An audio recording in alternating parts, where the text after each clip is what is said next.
Assalamualaikum, Pak Dokter. Izin mungkin sambil menunggu menunggu eh, rekan-rekan yang lain bergabung, mungkin secara informal mungkin bisa kita ini, Pak. Eh, Bapak di Rumah Sakit Zainal Abidin itu pasien di setiap bulannya itu sekitar berapa orang, Pak, seluruh Aceh untuk bisa ini pelayanan kita biasanya sudah. Ya, ini Pak Gus di mana nih Pak Gus? Saya Aceh Selatan, Pak. Aceh Selatan. Ya. Ya. Jadi kami udah meregister untuk seluruh Aceh itu ada 700 ya. Ada 700 anak dengan thalassemia. Ya, Se-Aceh. Se-Aceh ya. Ya. Tapi itu campur ya antara anak sama dewasa. Ya. Sementara yang rutin berobat di kita tuh saat ini itu sekitar 400-an ya. 400-an setiap bulannya. Ya, sebulannya mungkin sisanya di daerah ya. Ya, siap. Berarti 400 itu yang dari 700, 400 yang rutin berobatnya di Banda Aceh. Yang di Banda Aceh. Ya, dan sisanya itu mereka di daerah ya. Ya, siap. Dari Langsa bisa, Losmau bisa, Biren bisa, ya. Ini juga bisa, kemudian Melabuh, ya, Tapatuan juga bisa, ya. Iya. Jadi kalau di Tapatuan itu lupa saya masukkan dalam grup Dokter Mauyana, Pak ya, Dokter anak ya, Mauyana. Biasanya beliau nanti insya Allah nanti bisa saya tambahkan beliau lah ke dalam grup. Jadi pada saat Zoom meeting kita berikutnya nanti Dokter Mauyana bisa gabung begitu, Pak ya, Pak Dokter. Jadi memang ini kita seperti di dalam grup itu kan disebutkan mengenai obat terapi kelasi gitu ya. Kalau kita untuk di Aceh, apakah seluruh rumah sakit di Aceh itu ini misalnya yang 300 anak maupun dewasa ini yang di daerah yang di luar Banda Aceh, apakah terapi itu sudah dapat tersedia gitu, Pak, di rumah sakit? Ya, memang beberapa center untuk pelayanan thalassemia itu kebanyakan sudah semua ya, sudah semua bisa ya kan. Mungkin ya ada beberapa kendala sedikit ya untuk waktu-waktu tertentu mungkin obatnya hal itu kurang kan. Ya karena kita tahu bahwa itu kan mahal ya, sehingga kan kadang-kadang ya tergantung kebijakan daripada rumah sakitnya masing-masing ya. Jadi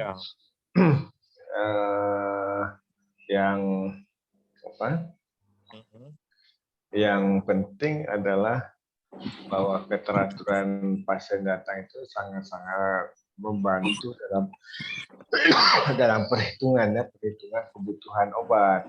Jangan artinya ya kan bulan ini datangnya sekian, bulan depan datangnya kurang, sehingga kan obat-obat yang menumpuk itu kan jadinya manfaatnya kurang. Iya. Berarti untuk ini data untuk connect ya maksudnya gitu. Jadi jangan nanti dijadwalkan di rumah sakit di daerah kabupaten atau kota, tahu-tahu nanti pasiennya dibawa ke Banda Aceh gitu, Pak ya. Itu juga menyulitkan nanti. Baik, siap. Kemudian menurut kendala-kendala apa saja, Pak, yang misalnya gini ya, maksud kami ini yang daerah mungkin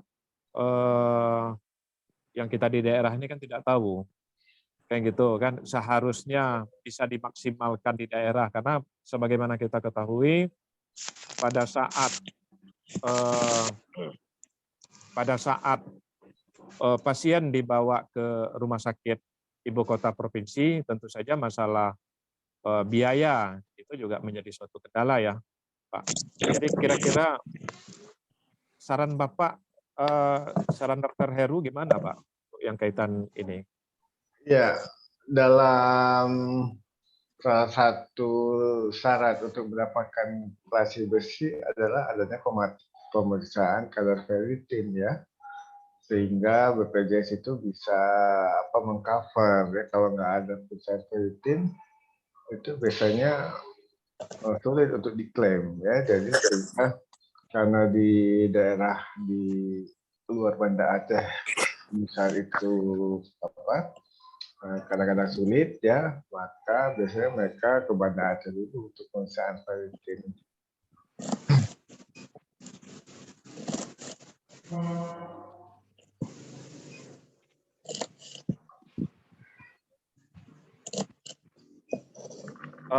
Siap. Jadi izin dokter, mungkin ini sudah ada 7 orang yang bergabung.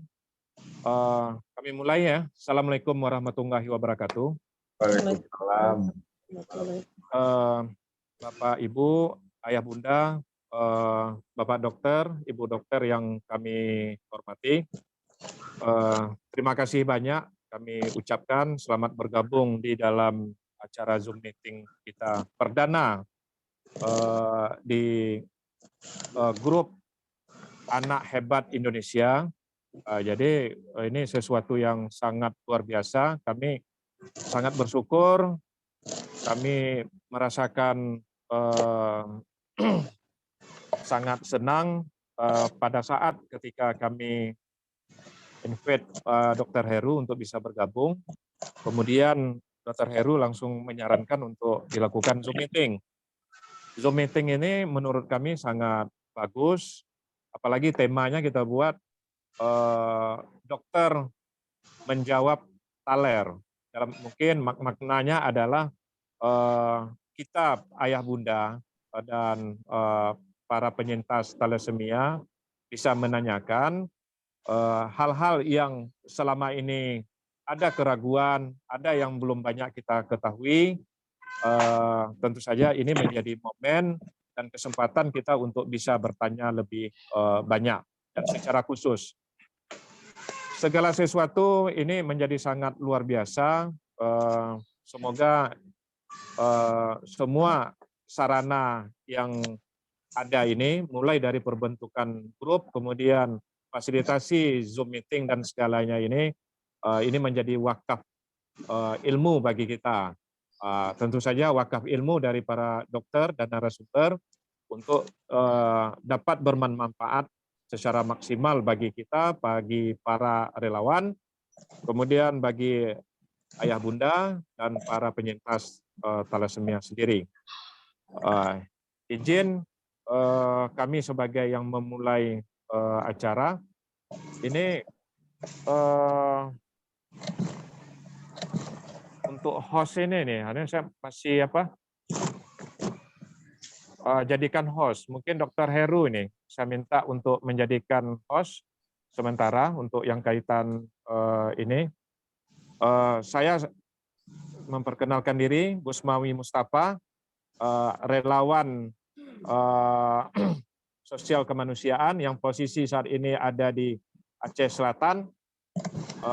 Kebetulan kemarin sebelumnya saya camat nih Pak Dokter di Aceh Selatan. Mutasi kemarin saya mendapat amanah baru sebagai Kepala Sekretariat Majelis Permusyawaratan Ulama, atau kalau di luar Aceh itu namanya Majelis Ulama Indonesia. Jadi untuk Kabupaten Aceh Selatan saya sebagai Kepala Sekretariatnya. Jadi kalau selama ini melayani masyarakat secara langsung di sebuah kecamatan, ini untuk kali ini mendapat amanah untuk melayani para ulama dan tentu saja dalam rangka untuk syiar agama Islam.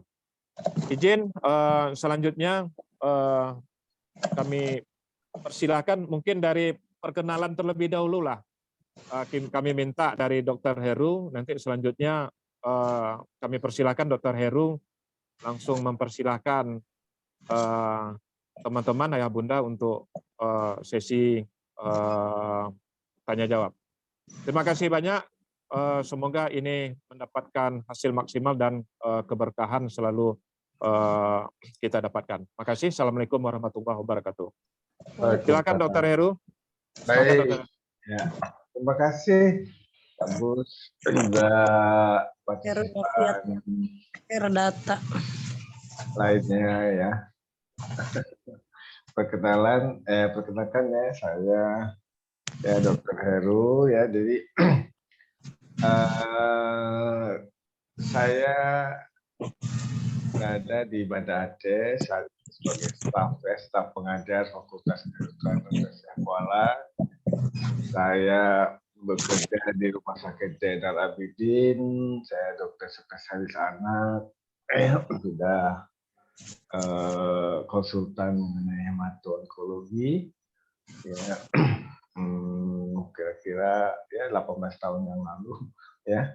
Dan saya merawat di sini pasien thalassemia yang rutin itu sekitar 400 pasien ya. Dan kita tahu bahwa pasien thalassemia di Aceh saat ini yang terregister itu sampai ada 700. salam. Ya, mungkin awal pertama dari saya mungkin itu ya. Mungkin untuk yang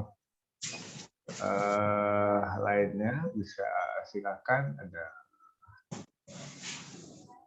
ada banyak Pak Chandra ya, ada Mutiara, ada Dewi, Rezeki, ada Winda dari Kerawang. Mungkin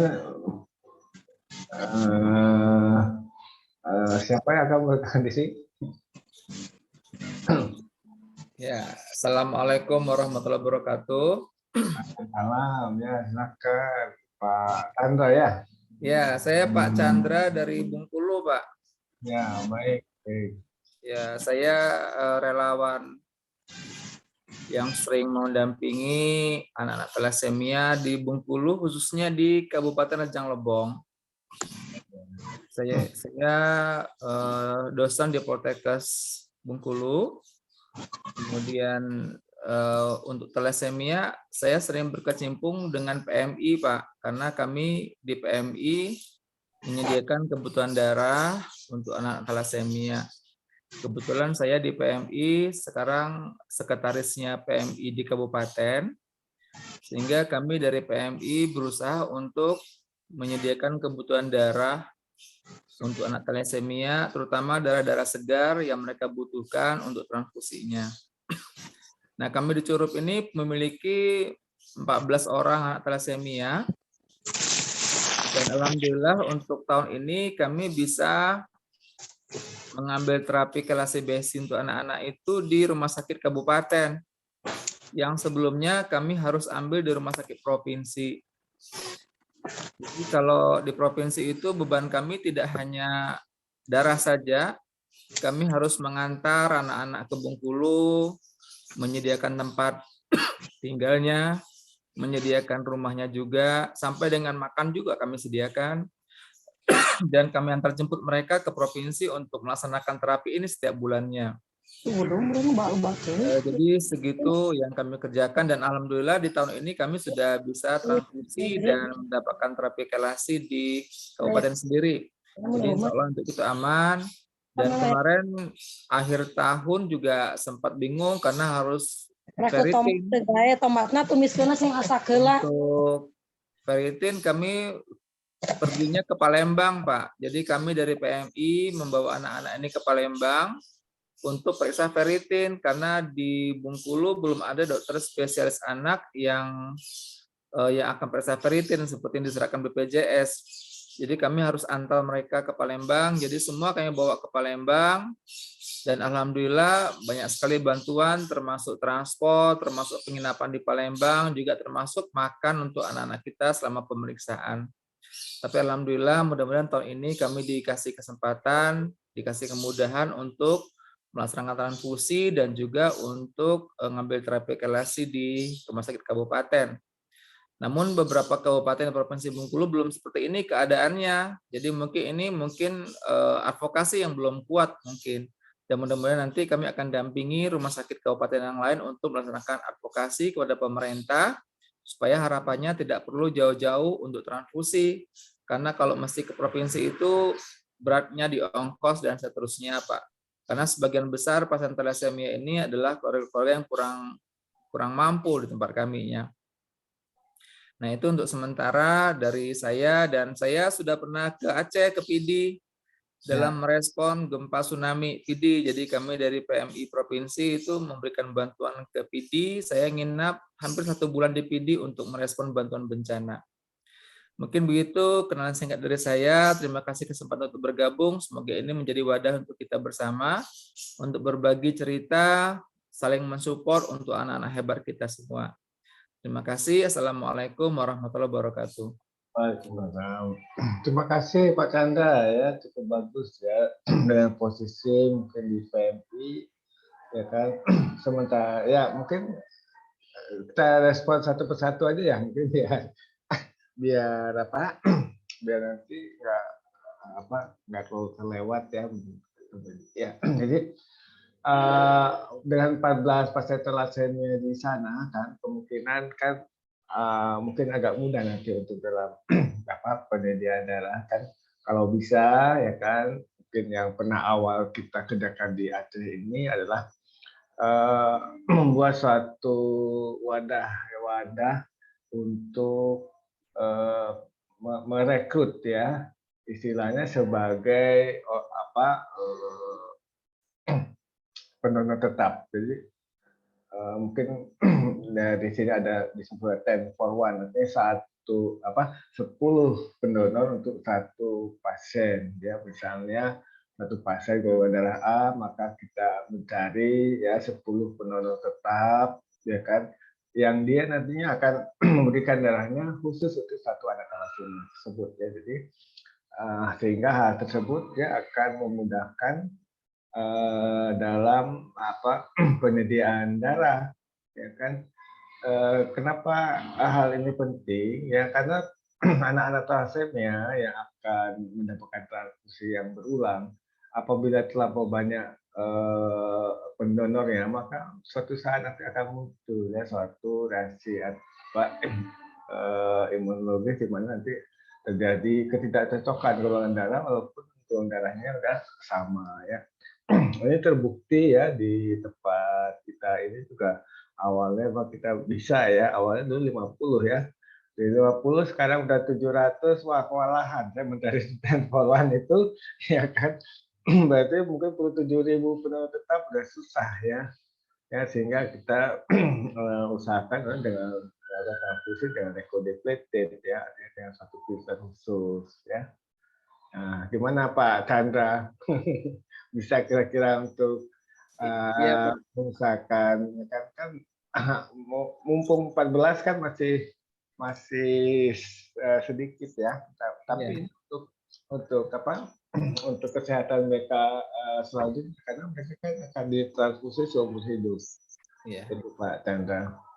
Iya Pak Heru, nanti kami usahakan ke arah sana karena kami juga baru tahu informasi yang seperti ini gitu. Nanti mungkin saya buatkan proposal dulu, nanti saya coba ambil beberapa jurnal yang terkait dengan itu. Nanti saya ajukan juga proposal kepada teman-teman di FKPD, karena kami ini untuk donor darah di Rejang Lebong, alhamdulillah sudah bagus respon masyarakatnya. Jadi kami sudah punya jadwal di setiap kantor, sampai beberapa desa pun sudah terjadwal untuk setiap 3 bulan sekali kami donor darah turun ke desa. Sehingga nanti tinggal kita kembangkan dengan konsep yang ada, sehingga harapan kita nanti ada 1 for 10 untuk masing-masing anak thalassemia. Tapi sekali lagi mungkin kami coba dulu pelan-pelan untuk ngurus ini, karena sekarang ini kami masih pemerataan dulu penerima kelasinya Pak Heru. Jadi kami akan evaluasi, ini baru bulan pertama penerimaan kelasi di kabupaten, sehingga harapan kami nanti kalau sudah berjalan 2 atau 3 bulan lancar, alhamdulillah nanti kami akan seperti sarankan Pak Heru untuk menyediakan pendonor tetap untuk anak thalassemia. Dan kami 14 anak thalassemia ini 12 diantaranya adalah masih usia anak, artinya masih dipegang oleh dokter anak, dan 2 diantaranya adalah sudah dipegang oleh dokter umum, dokter penyakit dalam yang dewasa maksudnya. Karena yang satu lagi nyusun skripsi di IAIN, alhamdulillah si Yusuf namanya itu sudah hampir selesai kuliah di IAIN. Kemudian teman Yusuf ini ada Inka namanya, dia sudah tamat D4 promosi kesehatan di Poltekkes tahun ini, alhamdulillah. Jadi yang 2 orang ini kami gunakan untuk sebagai pemicu untuk penyemangat bagi adik-adiknya yang masih dengan dokter anaknya. Namun demikian, terima kasih Pak Heru. Nanti akan kami coba kembangkan ke arah yang tadi penyediaan donor tetap untuk anak thalassemia. Ya, terima kasih. Itu Tante. Mungkin yang lain ada Bu Mutiara mungkin. Di mana? Atau Bu Winda dari Kerawang. Ya, mungkin masih. Ya, saya Bu Mutiara. Saya kebetulan dari ya assalamualaikum semuanya dokter dan para ortu. Saya orang tua dari Mutiara, mohon maaf ini sebentar saya aktifkan dulu videonya. Iya, iya. Ya, assalamualaikum warahmatullahi wabarakatuh. Saya orang tua dari Mutiara Jamilatun Sarifah. Kebetulan saya dari Bekasi. Ya. Kita lihat grup ada undangan Zoom meeting. Mutiara transfusi itu dari TK ya. Sekarang sudah usia 14 tahun. Iya. Kebetulan dia lagi ada lagi menunggu waktu untuk pemeriksaan lebih lanjut lagi karena memang ada di jantungnya. Insya Allah bulan depan kayaknya dijadwalkan untuk ke rumah sakit Cipto. Biasanya Mutiara transfusi di Rumah Sakit Primaya Bekasi, dokter. Alhamdulillah ini bisa bergabung dengan orang tua yang sangat jauh-jauh sekali ya, dan apalagi dokternya dari mana posisinya ada di Aceh, dokter ya. Ya. Semuanya pada sehat, dokternya sehat semua ya dokter. Kemudian ini Mutiara kan mondok ya. Di kepala itu sekarang lagi ada kayak bukan bisulan tapi kecil-kecil dokter, ada kayak nanah gitu. Jadi sekarang lagi diliburkan dulu. Beliau ada di rumah. Ambil panggil kakak. Ya. Gitu dokter. Udah beberapa kali ke rumah sakit sih berobat juga. Cuman kondisinya udah lumayan membaik. Dokter siapa di sana ya? Oh, kalau di Bekasi dokter Adri. Iya. Untuk kemarin untuk pemeriksaan jantungnya sih disuruh dirujuk ke Cipto karena memang kebetulan karena Mutiara masuknya masih anak ya, jadi masih mungkin belum ada kelengkapan di rumah sakit tersebut, jadi dirujuk ke Cipto insya Allah mungkin akhir bulan ini kalau nggak awal bulan depan dokter. Ya, jadi kalau di Bekasi ya pasti kan pemantauannya lebih intens lagi ya. Alhamdulillah iya dokter. Ya. Jadi memang tetap ya selalu saya juga menekankan bahwa anak-anak dengan thalassemia itu dia tidak sakit, ya kan? Jangan memperlakukan mereka sebagai orang yang sakit. Mereka adalah orang sehat. Mereka adalah penyandang thalassemia ya. Nah, selama kita jaga ya kan dalam perjalanan hidupnya yang selalu transfusi, jangan mereka nanti menjadi penderita, ya kan?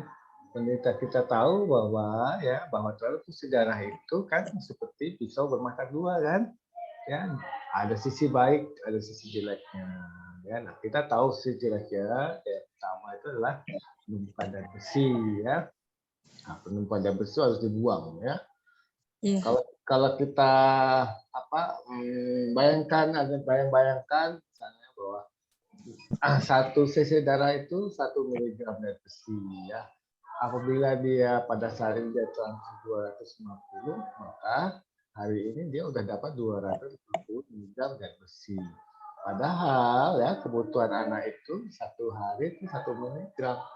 Artinya bahwa ya hari itu dia udah cukup zat besinya untuk 250 hari atau bulan tuh ya kan. Kita itu kan kita untuk 8 bulan ya. Padahal ya bulan berikutnya dia dapat lagi. Yang kemarin 8 bulan belum habis dia dapat lagi. Ya jadi seperti gunung es. Nah, jadi yang paling banyak menyebabkan gangguan diabetes itu adalah ya, di hati, limpa, dan di jantung. Ya, maka bahwa pemantauan daripada diabetes itu penting, ya kan? Maka kita selalu harus kontrol. Artinya janganlah kita anak thalassemia itu kalau kita untuk berobat itu hanya data transfusi terus pulang, ya. Mintalah ya pemeriksaan rutin yang tiap 3 bulan, tiap 6 bulan itu. Ya, alhamdulillah kalau di Bekasi udah rutin pemeriksaan kayak kelasi besi gitu kan, pemeriksaan darah lengkap ya setiap bulannya, Ya. alhamdulillah. Ya, jadi mudah-mudahan di tempat-tempat lain ya untuk yang daerah yang mungkin lebih sedikit kemampuannya ya mungkin ada suatu waktu untuk bisa ke tempat yang lebih untuk diperiksakan sehingga nggak selalu di sana. Ya Baik. mudah-mudahan di daerah Ya. penanganannya lebih baik lagi Ya. nanti. Ya, semangat terus, sehat terus dokter semuanya. Ya. Oke, baik. Assalamualaikum. Mungkin yang lain siapa Ibu Winda ya, Bu Winda dari Kerawang mungkin.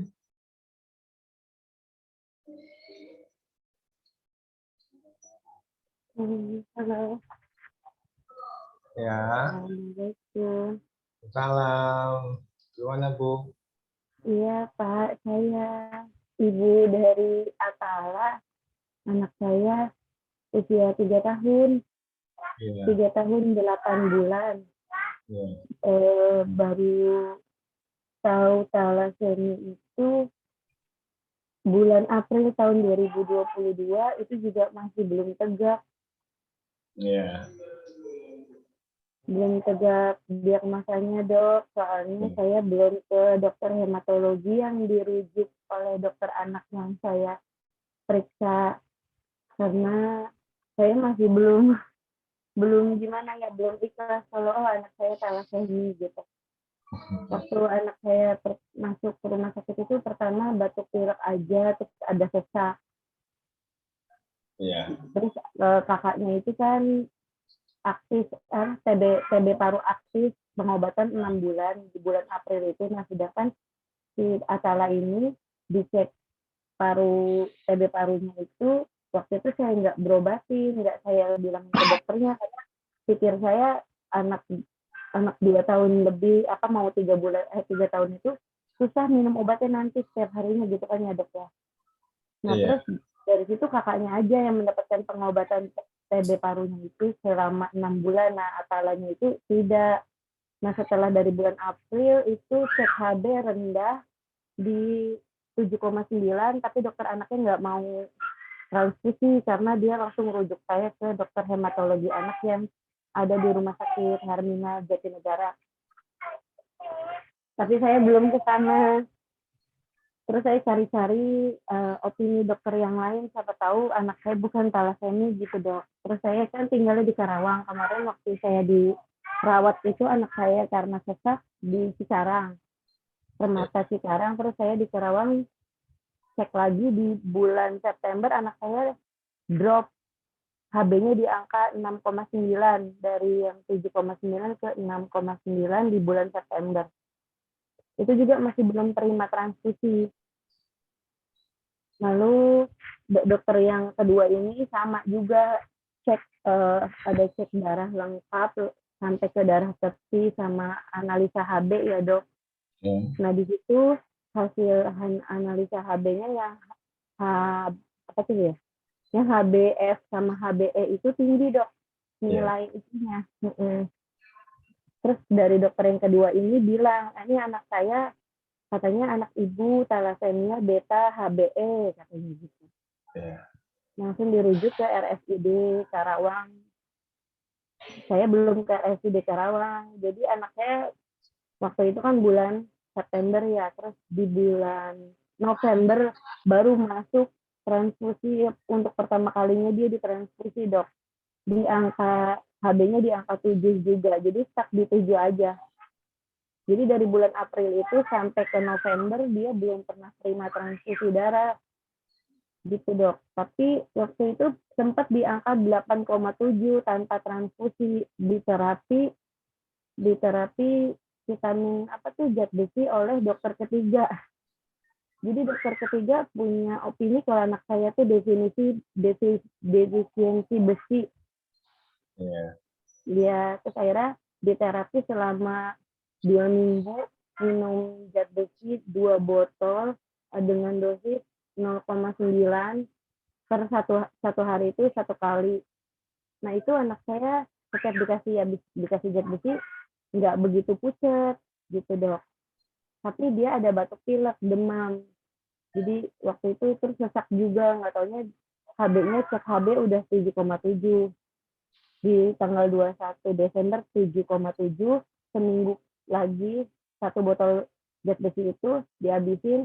Tanggal 29 Desember saya cek 8,7, Dok. Iya. Gitu. Iya, nanti pas di akhir Desember tahun baru itu sesaknya makin terus sesak gitu. Saya nebu di rumah karena anak saya kan divonis punya asma pas dari April itu. Nah, nggak tahunya masuk ke rumah sakit ke UGD, anak saya HB-nya 7,7 turun lagi dari 8,7 ke 7,7. Lalu di rumah sakit tanggal 3 masuk, tanggal 5 sama 6 itu masuk transfusi yang ke 2 kalinya, tapi 2 kali transfusi, Dok. Jadi totalnya udah 4 kali transfusi. Kalau yang kemarin tanggal 5 sama 6 Januari itu masuk di hari yang tanggal 6 itu yang full. Kalau yang di tanggal 5 darahnya kualitasnya kayaknya kurang bagus, jadi nggak masuk selama 5 jam itu nggak habis-habis, Dok. Total cc-nya 175 tapi nggak jadi masuk semua, Dok. Kebuang karena udah ditunggu sampai dari malam setengah 1 malam sampai jam 7 pagi tuh nggak habis-habis darahnya, Dok. Nggak jalan ke dalam anak saya, udah ganti selang, udah diusahain apapun gitu sampai mau ganti tinggal infusan, tetap nggak masuk. Terus dicek HB-nya setelah transfusi naik di angka 9. Dari 7 tuh naik ke 9. 8. Lalu besoknya tanggal 6-nya masuk transfusi lagi sama 1 kantong itu 175. Itu full masuk semua. Langsung cek HB-nya udah naik ke 11,8. Terus dibolehin pulang, Dok. Nah, cuma waktu kemarin itu Desember masuk, tanggal 3 Januari ini perut anak saya bengkak. Kata dokternya hati sama limpahnya udah membesar. Keras, Dok. Iya. Tapi nggak dikasih obat pulang apa-apa, cuma hanya ditransfusi aja. Terus udah pulang. Iya. Ya, Ibu anaknya berapa, Bu? Maaf. Anak saya ada 4, Dok. Tapi yang hidup hanya 3. Nah, ini yang terkena thalassemia, anaknya nomor 3, Dok. Yang terakhir? Iya, yang terakhir. Yang terakhir, yang bontot sih sebenarnya meninggal. Jadi ini anak yang nomor 3. Iya. Oh, iya. Ya, jadi bahwa thalassemia itu memang salah satu diagnosa pastinya adalah dengan pemeriksaan HB elektroforesa ya, Bu ya. Jadi yang HB elektroforesa itu apabila kadar HbF-nya tinggi atau ada fraksi jenis HB lain, misalnya HbE, HbC, HbS itu yang abnormal itu tinggi, itu kemungkinan ada thalassemia, Bu. Jadi dengan adanya pemeriksaan tersebut, ya kita mau nggak mau kita harus terima, ya kan? Karena bahwa penderita thalassemia itu dia diturunkan dari kedua orang tuanya, ya, dari 2 orang tuanya, ya, bukan dari 1, bukan dari ibunya, bukan dari ayah, tapi dari keduanya, ya. Nah, pembawa sifat thalassemia itu kita nggak bisa melihat dengan kasat mata begitu ya, harus ada pemeriksaan penunjang baru tahu ya. Nah, di awal diagnosa untuk thalassemia itu semakin awal semakin baik ya, sehingga artinya anak-anak ini yang dalam kondisi tumbuh kembang yang lagi aktif itu kan harus disupport dengan HB yang cukup ya. Nah, pada thalassemia itu ya HB-nya itu setiap hari selalu turun. Misalnya hari ini bisa HB-nya 7, mungkin besok bisa turun lagi, besoknya turun lagi, nggak pernah makin hari itu akan naik walaupun ya kita memberikan makanan-makanan yang cukup ya, makanan-makanan yang mengandung gizi cukup ya, dan itu nggak akan membuat mereka HP-nya naik ya, karena bahwa thalassemia itu yang utama adalah pabrik untuk membuat darahnya itu yang yang bermasalah ya, bahan-bahan pembentuk bahan-bahan pembentuk darahnya itu ya kan nggak kurang ya, tapi pabriknya yang tidak bisa membuat darah yang cukup baik ya seperti anak normal. Nah, sehingga ya karena sampai saat ini thalassemia belum ada obatnya ya, artinya ya obat benar-benar menyembuhkan. Artinya anak saya thalassemia, saya dikasih obat sekarang ya besok udah nggak thalassemia lagi ya, kita belum bisa ya. Yang bisa adalah hanya support saja ya, yang kurangnya kita tambah ya, yang lebihnya kita buang ya, yang kurangnya apa ya, kurangnya biasanya darahnya kan, habisnya yang lebihnya apa, zat besinya ya kita buang ya. Nah, jadi pemantauan untuk anak itu setidaknya rutin 1 bulan sekali ya, di mana kita mengharapkan bahwa HB9 ya, di bawah HB9 ya harus transfusi. Jadi jangan ditunggu nanti sampai HB-nya 5 misalnya, HB-nya 3. Ya kita tahu bahwa anak-anak thalassemia itu HB-nya turun itu pelan-pelan. Dia nggak merasakan HB-nya kurang. Artinya kita pun nggak percaya. Masa sih HB-nya 6? Masa sih HB-nya 5? Dia masih lari-lari, dia masih bisa bercanda-bercanda, ya kan? Sehingga bahwa dalam pengawasan anak kita yang thalassemia adalah kita benar-benar harus jeli ya, karena ya banyak kejadiannya bahwa banyak ya ibu-ibu, apalagi ya pengalaman saya di Aceh kan, untuk gejala IBD itu kebanyakan dari luar kabupaten ya, maka datang untuk membawa anaknya ke gejala IBD itu ya sampai dia benar-benar terganggu aktivitasnya tuh baru dibawa ya. Hal itu kurang baik. Itu Bu apa tadi? Enggak. Bu Winda. Soalnya dari saya belum puas untuk cek TB-nya sih, takutnya anak saya masih berharap bukan thalassemia, takutnya dari TB parunya itu nggak keobatin gitu dok, jadi menyebabkan anemia. Soalnya anak saya bisa naik HB-nya gitu tanpa transfusi sebelumnya gitu. Apa emang begitu ya dok, anak thalassemia?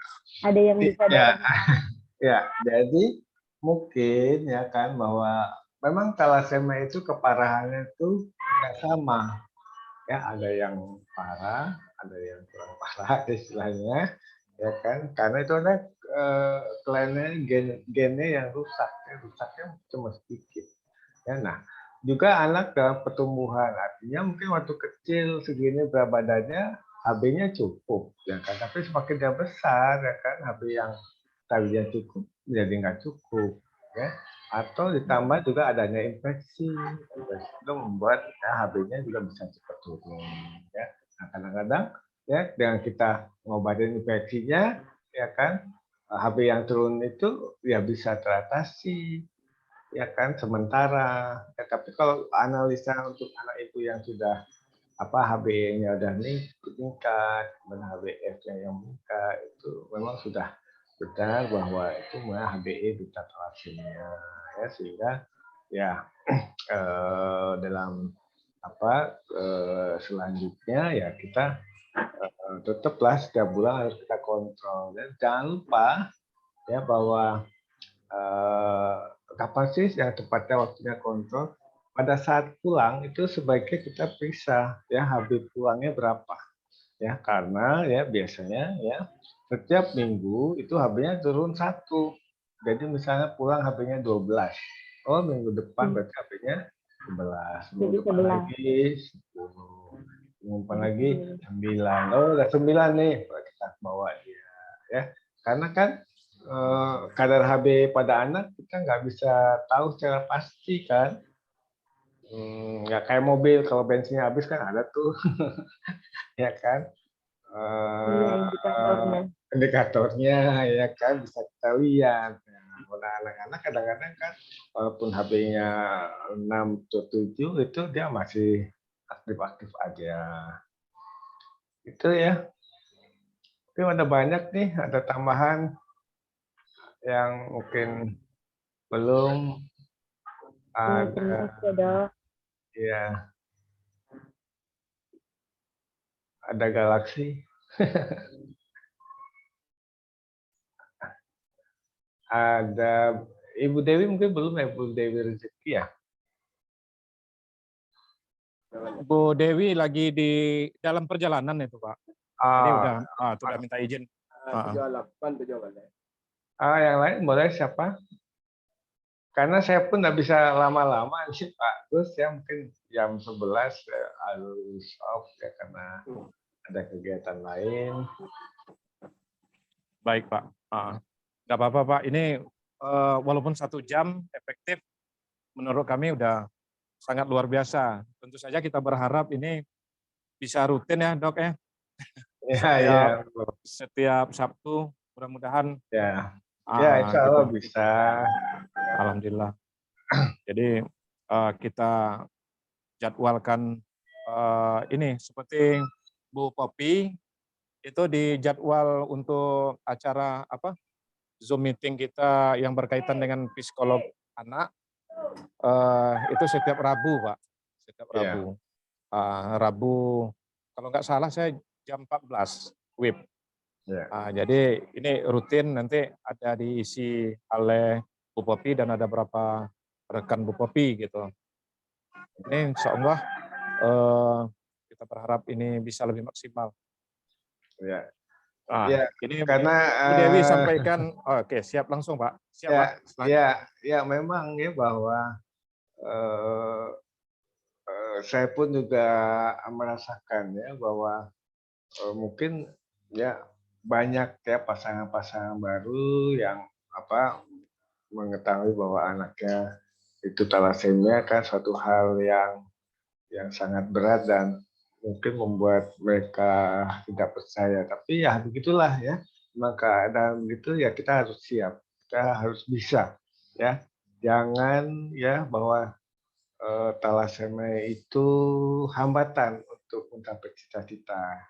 Ya, saya selalu memberikan edukasi, motivasi untuk pasien thalassemia bahwa mereka itu sama dengan anak-anak yang lain. Ya, yang penting bahwa kita selalu dapat mengontrol mereka dengan baik, ya kan? Insya Allah mereka akan sama dengan anak yang lain. Itu mungkin Pak Gus ya. Yang lainnya. Baik. Jadi ini untuk agenda nanti malam itu pukul 20 ada rapat perdana Pak ya, Zoom meeting perdana yang berkaitan secara umum gitu. Jadi nanti kalau seandainya Dr. Heru bisa bergabung, bisa ini nanti kalau enggak pun nanti rekamannya kita bagikan di grup.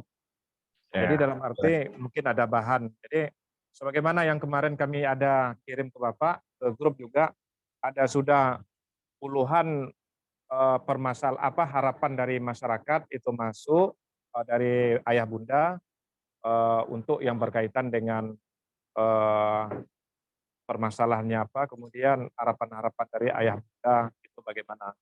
Jadi ini tentu saja kita minta inilah mungkin Dr. Heru kan ada di grup-grup yang lain untuk pasien thalassemia, jadi di-share supaya misalnya seperti Zoom meeting kita hari ini bisa lebih banyak lagi. Jadi tautan-tautan baik Zoom meeting maupun grup itu bisa maksimal gitu, Dokter. Jadi minta bantu di-share lagi di grup-grup yang lain. Oke, Ya, baik. Oke. Ya. Oke, makasih banyak Dokter Heru atas waktu. Gus, Ya, maaf Pak Gus. siap. Oh ya, Bang Chandra, silakan. Ya ini maaf Pak Gus, ini mumpung ada Pak Heru, mungkin ada waktunya nanti, katakanlah minggu depan atau dan seterusnya, kita membahas khusus untuk bagaimana supaya meminimalisir penambahan pasien thalassemia ini, Dok. Artinya apakah ada semacam deteksi dini atau jangan sampai satu rumah itu ada lebih dari 2 anak thalassemia gitu. Iya. Nah, tadi kan dokter sampaikan bahwa sebetulnya ini dibawa oleh kedua orang tua, bukan salah satu. Kalau salah satu nggak ketemu juga kan? Ya. Nah, maksudnya kalau nanti anaknya ada yang thalassemia, kalau saran saya nanti kedepannya kita bicarakan juga bahwa orang tuanya pun harus periksa darah keduanya gitu. Artinya kalau untuk mau menambah anak gitu kasarnya juga mesti pikirkan hal ini gitu. Artinya jangan sampai double burden dari keluarga. Jadi bukannya kita menghalangi, namun harapannya beban keluarga juga tidak terlalu berat gitu.